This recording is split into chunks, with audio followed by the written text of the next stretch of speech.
Assalamualaikum warahmatullahi wabarakatuh dan salam sejahtera. Selamat datang ke channel YouTube Jom DIY Je. So, dalam episod satu ni saya nak terangkan bagaimana saya buat tabletop ya untuk outdoor patio. Outdoor patio ni adalah macam boleh dikatakan outdoor punya kitchen, outdoor punya barbecue pit, outdoor punya pizza oven, apa-apa saja yang untuk kita buat aktiviti di luar. Okay, so saya ada pasang idea atau saya ada satu idea lah untuk membuat outdoor table ni menggunakan konsep brick layering brick layerings, sebab saya nak dapatkan efek bricks effect dan season ataupun rusty look. Okay, supaya dia match dengan saya punya rumah punya some of the feature dalam rumah saya lah. Okay, dalam episod ni saya nak terangkan ataupun saya nak share lah pengalaman DIY saya ya, berkenaan cara membuat tabletop outdoor ni, sebab dia melibatkan konkrit, slab dan juga brick. Okey, dan kerja-kerja berat lah dengan kata lainnya. Ni DIY yang kerja-kerja berat ya. Dan of course lah saya dapat bantuan daripada pekerja. Okey, saya upah seorang dan saya juga participate ataupun join sekali sambil buat ni.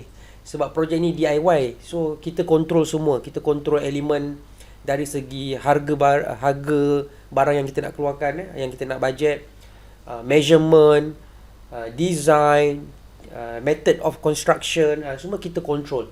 Walaupun kita tengok rujukan lah daripada mana-mana sumber yang sah, sumber yang sahih, dan kita sendiri experience adakah dia boleh jadi atau tidak. Dan yang penting hasilnya memuaskan dan selamat. Okey, inilah yang DIY lah, di mana kita buat suka-suka je. Okey, alright.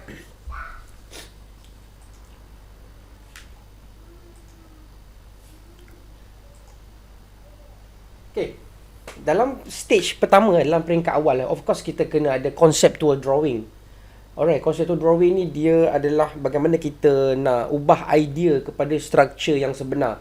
Okay, di sini saya lukiskan apa yang saya ada dalam kepala lah, dan sebagai idea di mana saya nak buat tabletop, concrete slab, concrete base, dan tiang kakinya adalah daripada bricks. Dan juga saya nak naik di atas concrete slab tu, saya nak ada tabletop dan juga structure yang di mana saya nak buat satu lagi barbecue pit.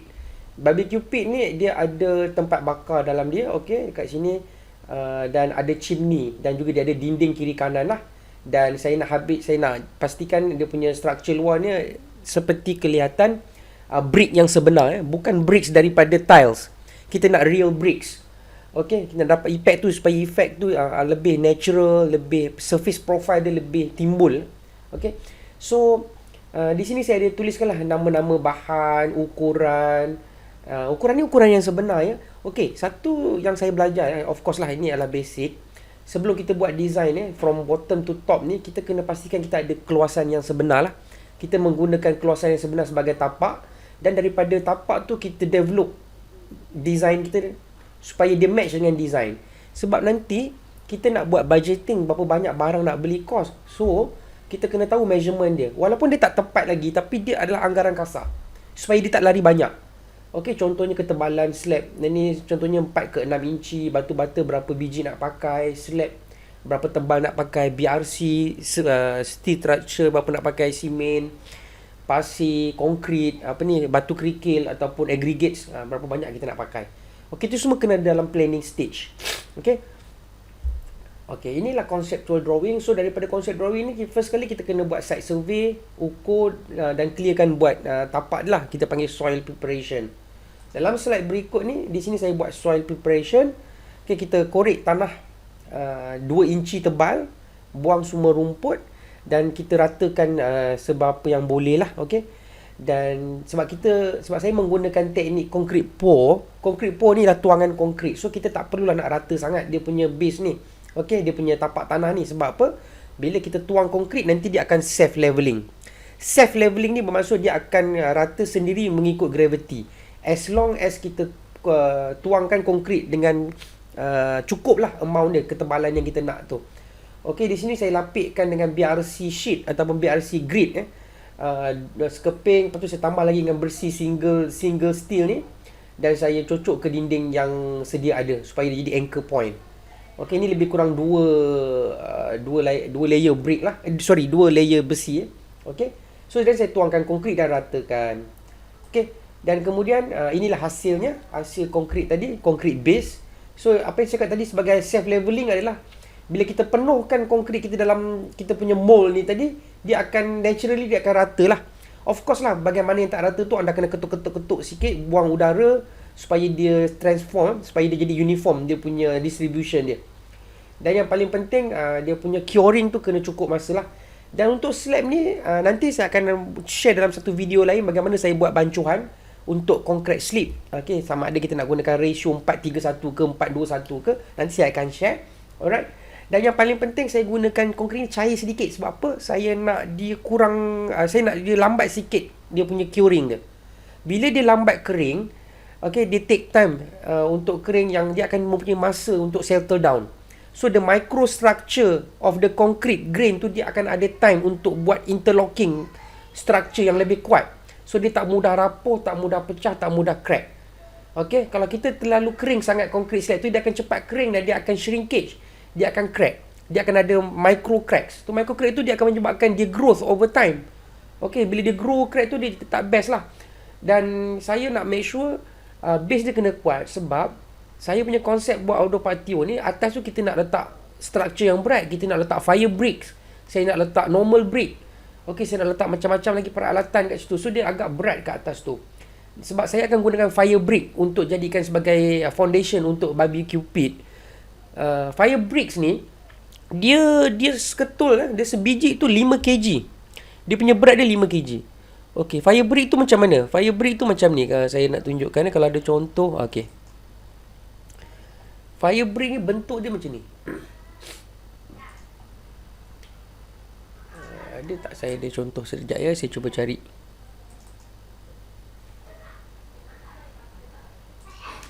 Okey, fire brick macam ni. Warna kuning ni. Cik anda boleh nampak warna kuning ni adalah fire bricks. Sebiji fire brick ni berat dia 5 kilogram. So saya nak layout buat oven, outdoor oven nanti ya. Ataupun barbecue pit. So dia punya ketebalan tu, dia punya kekuatan tabletop, kekuatan tiang, kekuatan base tu mesti cukup untuk tampung berat bricks ni, fire brick. Saya anggaran mungkin menggunakan lebih kurang 300 ke 400 fire brick nanti.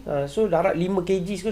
So dia boleh beratus kilogram atas ni nanti. Okay, right. So that's why saya punya base ni make sure kena besi dia banyak dan juga dia punya tebal. Alright. So kalau anda tengok bila dah siap tebal saya buat ni lebih kurang hampir 5 inci, 5 ke 6 inci akhirnya. Mula-mula plan nak buat 4 inci, tapi saya tuang lagi simen, saya masukkan lagi besi untuk jadi lagi tebal. Okay, so bila slab ni dah cure lebih kurang seminggu ya, dan saya naikkanlah dia punya kaki menggunakan standard brick. Okay, brick yang saya pilih ni adalah dipanggil engineering brick. Tapi engineering brick ni bukan macam brick yang biasa kita untuk buat dinding tu, tapi dia dipanggil facing brick ataupun dia katakan batu merah yang lawa lah. Kenapa panggil facing brick? Sebab dia ada permukaan yang licin untuk dijadikan sebagai dinding tanpa memerlukan plaster wall. Maksudnya tak perlu rendering. Alright. Okey, ini mahal sikit daripada batu biasa. Tak silap saya beli ni lebih kurang RM2.5 ke RM3 sebiji. So total saya pakai untuk buat kaki dan support sedikit bahagian table slab lebih kurang 280 biji kena pakai. Okey, dan saya pakai jenis yang ada 10 lubang. Alright. So saya buatlah dia naikkan batu bata ni jadikan kaki. Alright. So sekarang ni pada peringkat ni saya dah siap base dan dia punya kaki lah. So kaki ni kalau anda boleh nampak dia punya bentuk akhirnya macam inilah. Alright. Okey, ni dah saya susun. So ini yang saya bayangkan daripada peringkat planning tadi. Saya nak jadikan ni sebagai facing wall lah. Maksudnya wall yang kita nak nampak supaya kita nak nampak bentuk dan hasil permukaan brick tu kan. Okey. So nanti saya akan share bagaimana saya buat ni, macam mana kita nak dapatkan permukaan batu-bata yang licin yang sesuai untuk ditayangkan, untuk dijadi tatapan, dan macam mana kita nak buat grooving ataupun grouting yang cantik menggunakan brick jointer tool. Okey, nantikan video saya macam mana saya akan share macam mana saya buat satu-satu supaya nampak cantik lawa. Sebab pada kebiasaannya kalau anda nampak ya, Kalau orang letak ikat batu bata ni, dia punya simen dia macam melempah-lempah, ataupun simen dia tak penuh, ada lubang-lubang, okay? Itu bila kita buat DIY, kita boleh control kualiti dan kita boleh gunakan material, kita boleh check, inspect dan betul-betul lah. Okay. Of course lah, kalau nak upah tukang yang profesional pun boleh. Dan kita kena cakap betul-betul dengan dia lah. Kita nak jadikan permukaan brick ni lawa untuk jadikan sebagai facing wall yang kita nak tengok selalu. Okay, so dia mestilah lawa. Dia tak boleh macam simen melempah-lempah terkena pada batu bata. Okay, nanti saya akan ajarkan macam mana teknik pasang macam ini. Alright, so sekarang kakinya sudah siap. So the next step dia adalah untuk buat tabletop. Alright, tabletop. So untuk buat tabletop, macam biasalah, kita kena buat mold dia untuk jadikan dia punya penghadang simen yang kita nak tuang nanti. So ini adalah first layer slab. Bermaksud layer yang pertama saya nak slab dia, saya buat besi semua, papan plywood sebagai mold, dan kita tuang konkrit lah. Bancuan konkrit sama seperti bancuan untuk slab base, ground base tadi. Okay, kemudian ini first slab dia. Ini cara saya pasang lah dia punya brick, dia punya besi supaya agak dense lah, the way yang saya susun ni, supaya macam saya cakap tadi lah, atas ni nak letak barang berat-berat, nanti load yang berat. So saya masuk besi yang agak banyak jugalah, dan anchor point pada dinding. Okay, bila dah beku first layer ni, dah siap curing, saya lay lagi second layer slab. Second layer slab ni saya cucuk besi juga pada dinding yang sebelah yang dah siap tu, supaya jadi anchor point. Dan saya buatlah bentuk-bentuk grid macam ni, random sajalah, sebab kita dah ada slab yang pertama. So slab kedua ni saya just nak penuhkan besi untuk jadi total tabletop slab tu lebih kurang 4 inci lah. Alright. So bancuan simen tetap sama seperti tabletop layer pertama dan juga ground base.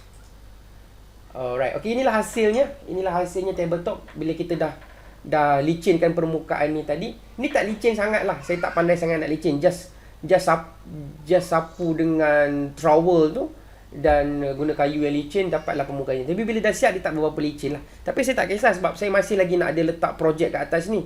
Saya nak naikkan barbecue pit. So untuk sofa ini okey.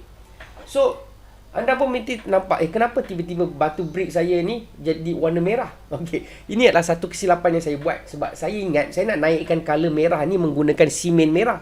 So saya sapulah dekat sini. So tapi apa yang terjadi, dia naik warna merah tetapi dia jadi tak lawa, sehingga kan saya grouting saya pun terkena warna merah tu. So dah kerja jadi comot. So bila kerja jadi comot, saya terus jadikan semua warna merah. So bila tengok, alamak, tak lawanya. Di sinilah problem yang terjadi, di mana saya dapat satu solution nak pakai batu castone. Sebab apa? Batu castone ni dia boleh mimik, dia bukan mimik, dia macam dia bagi permukaan brick yang betul. Sebab dia menggunakan stone veneer untuk dapatkan brick effect. Lebih kurang macam original standard facing brick yang kita buat ni. Okay, nanti saya akan share dalam video yang akan datang. Okay, bagaimana saya tampal stone veneer kat sebelah ni, supaya dia jadi macam dalam gambar yang asal ni tadi lah, yang dalam muka front page ni tadi, ya. Ini dipanggil stone veneer ataupun dipanggil decorative bricks. Okay, tadi yang dah lihat merah kan, yang merah tu saya dah jadikan ni sebagai yang saya tampal lah. Maksudnya saya tampalkan brick stone ni kepada permukaan yang jadi merah tadi. Sebab apa? Dah tak lawa kan yang merah tu. So saya kena repair, saya kena pasang castone.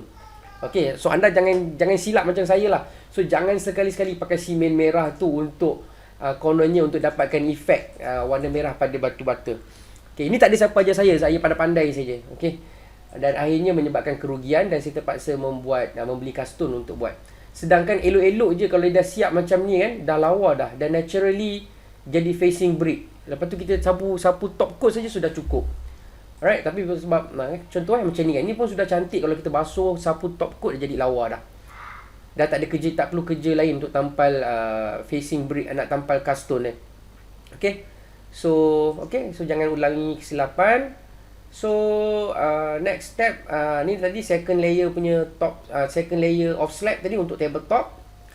Alright, and then ini hasilnya tadi. Kalau saya kekalkan macam ni kan lawa kan, tapi masalahnya saya dah tersapu simen merah. Alright, so inilah hasil yang sebahagian yang dah siap. Itulah bila saya dah buat tadi, nampak semua bila sapu simen merah, dah jadi tak lawa. Mungkin saya boleh betulkan balik dengan cat grouting ni warna hitam ke warna kelabu kan. Tapi banyak kerja. Dan cat tu pun kalau kita cat pun tak cantik sebab dia ikut tangan kita kan. Dia tak natural. Okay, so sebab itulah saya kena tukar strategi. Pada permukaan ni saya kena tampal cast stone brick ataupun stone veneer. Macam mana saya tampal saya akan share dalam video akan datang. Okey. Dan kemudiannya saya tambah sikit lagi kaki 5 untuk untuk base ni untuk ruang berjalan. Okey. Bancuan sama untuk concrete slab, ketinggian pun sama lebih kurang 5 inci supaya kita ada laluan lah nak buat kerja nanti kan. Nanti kemudian kita boleh install tile ataupun kita boleh buat apa lagi, kita boleh letak decking, wood decking ke ataupun kita letak pebble wash ke apa sajalah yang kita rasa sesuai. Yang penting dia jangan licin lah ya, jangan licin. Alright. So daripada segi bawah table tu okay, ini permukaan table top tadi dan inilah dia punya leg. Ni di dinding asal, dinding pagar asal, okey. Itulah kalau macam saya cakap tadi, kalau saya tak sapu simen merah tadi saya boleh dapat kesan efek macam ni. Yang warna putih ni kita boleh hilang menggunakan acid. Kita buat acid wash dan kita kikis sedikit menggunakan scraper, lepas tu basuh dengan acid wash. Dan kita boleh hilang kotoran simen ni dan kita sapu top coat. Alright.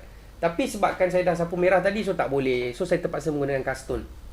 Alright. Okay. So ni sebahagian saya dah bersihkan sedikit. So ini kalau anda buat projek yang sama, pastikan anda buat cantik-cantik lah. Ini grouting ni semua. Dan grouting ni semua kita pakai special tool ya. Kita pakai dipanggil brick jointer tool, di mana dia akan bagi sama rata kedalaman bila kita buat grouting tu, dan simen tu tak akan melimpah pada simen yang grouting tu tak akan melimpah keluar. Dia maksudnya brick jointer tu dia akan push kita punya grouting ke dalam dan membuat bentuk macam U membuat bentuk macam U supaya dia nampak cantik. Right, dan dia takkan ada lubang-lubang di mana air boleh masuk. Dan yang paling penting, kita punya brick tu nampak cantik saja, bersih saja. Susunan macam ni. Ini saya belum bersihkan lagi. Alright, itu saja yang nak saya sharekan di dalam episod 1 ni. Okay, baiklah, itu sajalah yang dapat saya sharekan dalam video kali ini, episod 1. So, jika anda rasa video ini membantu anda atau sesiapa saja, so silalah like, subscribe dan share. Okay, semoga ia dapat dimanfaatkan oleh sesiapa saja yang ingin membuat DIY. Tak kisahlah DIY ke ataupun nak upah orang profesional pun boleh. Janji kita dapat idea. Alright. Okay, sekian, terima kasih. Assalamualaikum warahmatullahi wabarakatuh dan salam sejahtera.